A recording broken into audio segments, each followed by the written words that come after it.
A classe política está estigmatizada porque tem uma farsa nisso aí, que na verdade o que o Brasil precisa fazer é olhar para si mesmo. Porque, conversando outro dia com o ex-secretário da Receita Federal, Everardo Maciel, sobre corrupção, ele falou, só para te lembrar, a dívida inscrita na União, quer dizer, líquida e certa, dos brasileiros que não pagam impostos é superior a R$ 1 trilhão. Isso é corrupção. Por seu lado, o Estado deve aos brasileiros, e não paga, mais de 100 bilhões em precatórios. Isso é corrupção. Aqui em Porto Alegre, em São Paulo, em Salvador, em vários lugares do Brasil, o Twitter informa onde é que está tendo uma blitz, para você escapar da blitz, da lei seca. O que é isso? O Brasil tem milhares de pequenos atos e gestos no dia a dia, que são atos que, a rigor, são atos de corrupção. No entanto, no Brasil, o corrupto é sempre o vizinho, é o outro. Não existe corruptor no Brasil. Você vê esses casos todos, quase nunca existe um corruptor, só existe o corrupto. Então é muito simples, ainda mais dentro dessa lógica de é o partido dele ou o partido do outro, fica um acusando o outro acusando, desmoraliza-se apenas o parlamento como se isso não fosse um problema da sociedade brasileira. O Brasil tem 5.600 e poucos municípios. Eu devo ter ido talvez 2.000 por aí ao longo dessa vida de repórter. Em quase todos que eu fui, eu ouvi dizer que só tem, ou quase que só tem, corrupto na Câmara. Nos 27 unidades da Federação, Brasília e os 26 estados, eu ouço dizer, quando vou, só quase tem ladrão. Congresso, não preciso nem repetir. Aí eu te pergunto, de que planeta vieram essas pessoas?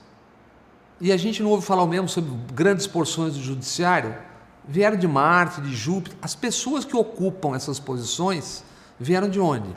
Mas pegue 10 ou 20 ou 30 amigos seus e pergunte para ele o seguinte, olha, você vai pagar uma cerveja para o guarda ou a multa de 700 pau?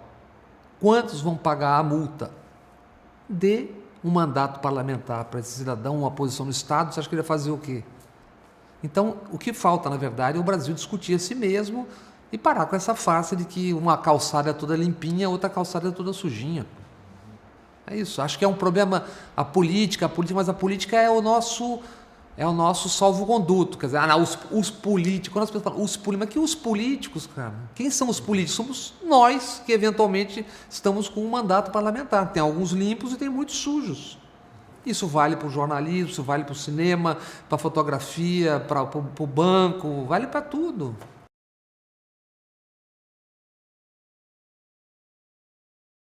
Eu acho que, evidentemente, a transmissão ao vivo de tudo no Supremo cria um espetáculo.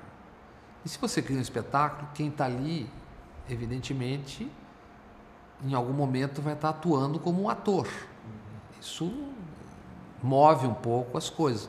Mas se você está se referindo especificamente a determinados julgamentos, eu acho que o problema do julgamento que você está se referindo é a questão da oportunidade. Se você teve 7 anos antes, você tem tempo depois, eu acho complicado você fazer um julgamento ao mesmo tempo em que está se dando o processo eleitoral, porque não há como uma coisa interferir na outra. E mais, sabendo que um Tribunal Superior Eleitoral e os regionais existem para dar equanimidade em eleições com partidos que são naturalmente desiguais nos seus tamanhos.